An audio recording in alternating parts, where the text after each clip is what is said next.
শনিবার ভোর রাতের শক্তিশালী কালবৈশাখী দাপটে ব্যাপক ক্ষয়ক্ষতি হয়েছে বিশালগড় মহকুমাধীন কমলাসাগর বিধানসভা কেন্দ্রের লেম্বুটৌলি এলাকায়। ঝড়ে একাধিক বাড়ি ধ্বংস হয়ে গেছে। এই খবর পেয়ে সোমবার সকালে কমলাসাগর বিধানসভা কেন্দ্রের সংশ্লিষ্ট এলাকা পরিদর্শনে যান মুখ্যমন্ত্রী প্রফেসর ডক্টর মানিক সাহা। তিনি ক্ষতিগ্রস্তদের সাথে কথা বলেন। প্রশাসনিক আধিকারিকদের সাথে ক্ষতিগ্রস্তদের অবিলম্বে ডিজাস্টার ম্যানেজমেন্টের ফান্ড থেকে সহায়তার জন্য আধিকারিকদের বলেন মুখ্যমন্ত্রী। তিনি জানান, প্রকৃতির ওপর আমাদের কোনো হাত নেই। ক্ষতিগ্রস্তদের সাথে কথা বলেছি, প্রশাসনকে সাধ্যমতো সহযোগিতা করার জন্য বলেছি। ক্ষতিগ্রস্তদের পাশে থাকার জন্য সকলকে এগিয়ে আসার আহ্বানও জানান মুখ্যমন্ত্রী।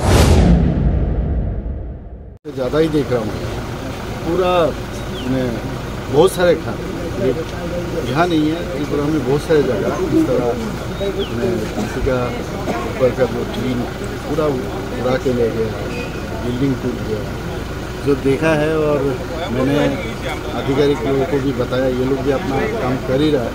मैंने बताया ना हो सकता है इनका असेसमेंट करके इनको सहायता करें। हम डिजास्टर मैनेजमेंट का जो फंड है इसमें से ज़रूर करेंगे।